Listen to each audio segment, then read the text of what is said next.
राजा के पास एक साधु आया। राजा ने कहा कोई ज्ञान की बात बताओ। साधु ने कहा वैसे तो हम कोई ज्ञानी ध्यानी आदमी नहीं है, पर एक सूत्र देकर जा सकते हैं। उसने कहा लाओ सूत्र लाओ। उसने कहा इस सूत्र को खरीदना होगा तुमको और 10,000 मोहरें खर्च करनी पड़ेगी। राजा ने कहा आखिर ऐसा है भी क्या सूत्र में? महात्मा ने कहा बहुत कुछ खास है। राजा तो राजा मूडी होते हैं और अक्सर राजा मूडी होते ही। राजा ने 10,000 मोहरें खर्च भी कर दी।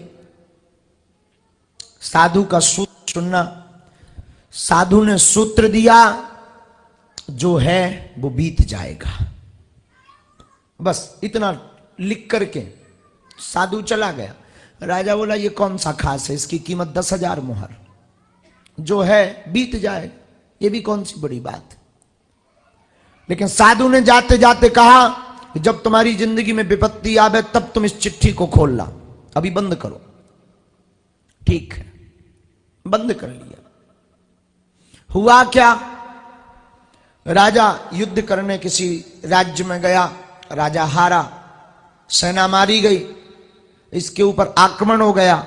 ये मरने ही वाला था कि अपने प्राण बचाते बचाते ये जंगल में होते हुए एक गुफा में गया और गुफा में जाकर के भयभीत होकर के बैठ गया कि मैं मर ना जाऊं,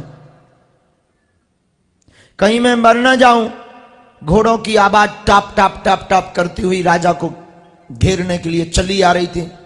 राजा की बार बार श्वास भर रही थी। राजा सावधान था गुफा में कहीं मुझे कोई पकड़ ना ले, और अगर मैं पकड़ा गया तो मैं मारा जाऊंगा। कुछ देर बीता ही था कि वो अंगूठी याद आई जिसमें वो पर्ची रखी हुई थी। राजा ने वो पर्ची निकाली और पर्ची को पढ़ा। उसमें लिखा था जो है वो बीत जाएगा। राजा को थोड़ी संतुष्टि मिली कि कुछ देर में ये बीत जाएगा। थोड़े दरवाजे खुले दिमाग के, और अब तो जो घोड़ों की आवाज थी, घोड़ों की आवाज तो आ रही पर इसे सुनाई नहीं दे रही है, क्योंकि ये उसी में मस्त हो गया कि जो है वो बीत जाएगा। कुछ देर हुआ कि घोड़ों की आवाज आनी बंद हो गई। इसे लगा खतरा टल गया। इसने किसी के हाथों गुप्त रूप से खबर भेजी अपनी और सेना को, पड़ोसी राजा मित्रों को, कि मेरी सहायता करो। तब तक पूरी सेना आ गई। पड़ोसी राजा भी सेना लेकर के आ गए। युद्ध पुनः छिड़ गया और राजा जीत गया। जो आत्महत्या करने का विचार करने वाला था वो फिर से जीत गया।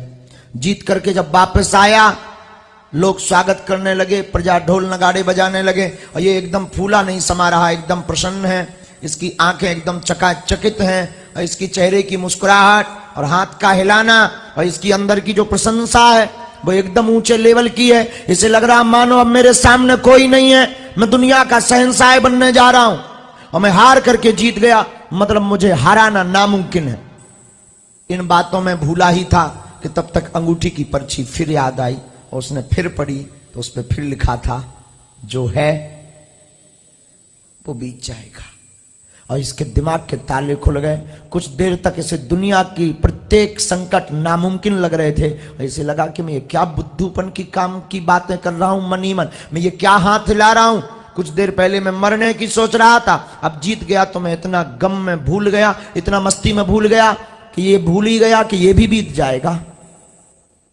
और राजा के भीतर के ताले खुले, पंछी उड़ा, अभिमान का पंछी उड़ा। वो अक्सर ऐसा होता ही है, जब विवेक का पंछी जागता है तो अभिमान का पंछी उड़ जाता है। राजा जो हाथ बहुत हिला रहा था अब वो अभिवादन करने लगा, क्योंकि उसने पढ़ लिया जो है वो बीत जाएगा।